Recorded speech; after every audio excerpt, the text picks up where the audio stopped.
अस्सलामु अलैकुम। प्यारे बच्चों, हम कश्मीर जो चकबस की लिखी हुई नज़म है आपके निसाब में वो पढ़ रहे हैं। इसका हमने पहला जो बंद है वो पढ़ा है, जो वीडियो था हमारा लास्ट वाला। तो आज हम इसी बंद को मैं थोड़ा सा आपको इसका खुलासा पढ़ के सुनाती हूँ। ये तो शेर है। वो सुबह को कोसार के फूलों का महकना, वो जाड़ियों की आड़ में चिड़ियों का चहकना, गर्दों पे शफक को पे लाले का दहकना, मस्तों की तरह अब्र के टुकड़ों का बहकना, हर फूल की जंबिश से आया नाज परी का, चलना वो दबे पाऊं नसीम सहरी का। तो इसका खुलासा है।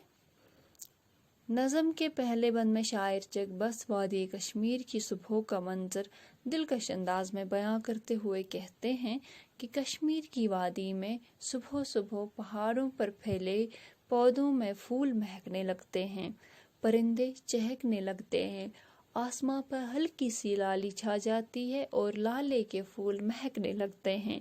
वादी में जो ऊंची ऊंची पहाड़ियां हैं, इनके दरमियान से अब्र के टुकड़े मस्ती करते हुए इधर से उधर हरकत करते रहते हैं।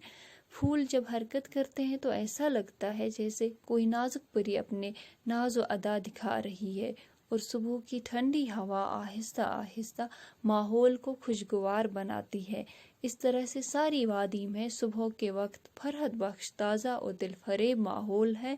एक ऐसे दौर में जबकि तस्वीर और वीडियो नहीं थे, शअराए किराम जब इस तरह के मनाजिर कुदरत अपनी शायरी में पेश करते तो ऐसा लगता है कि कारी अपनी नज़रों के सामने ये मनाजिर देख रहा है।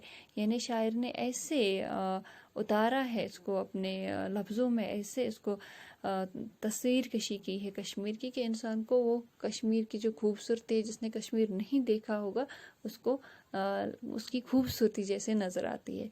तो उसके बाद जो है दूसरा बंद, वो तायरे कोहसार लबे चश्मे कोहसार, वो सर्द हवा और कर में अबरे गौहर बार, वो मेवाए खुश्क रंग, वो सर सब्ज चमनजार, एक आन में सेहत हो जो बरसों का हो बीमार, ये बाग वतन रोकश गुलजार जना है, सरमाए नाज चमन आराए जहाँ है। तो खुलासा है इसका। नज़म के दूसरे बंद में शायर चकबस जन्नत निशा वादी यानी जन्नत जैसी वादी जो है कश्मीर का मंजर बयां करते हुए मज़ीद कहते हैं कि वादी कश्मीर में हमेशा खुशगवार माहौल रहता है।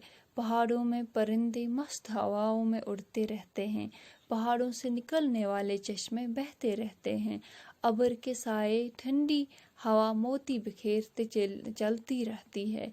कश्मीर में तरह तरह के खुशनुमा और लजीज फल पेड़ पौधों पर लगते हैं, बाग सरसब्ज व शादाब रहते हैं। अगर कोई इन फलों को खा ले और कश्मीर की पुरस्कों फिजा में सांस ले तो बरसों का बीमार सेहतमंद हो जाए। शायर कश्मीर को ऐसा बाग कहता है जो जन्नत के मुकाबिल है। इस शेर में अल्लाह की जो मुसव्वरी है कश्मीर की खूबसूरती में दिख रही है, उसकी तारीफ़ की गई है।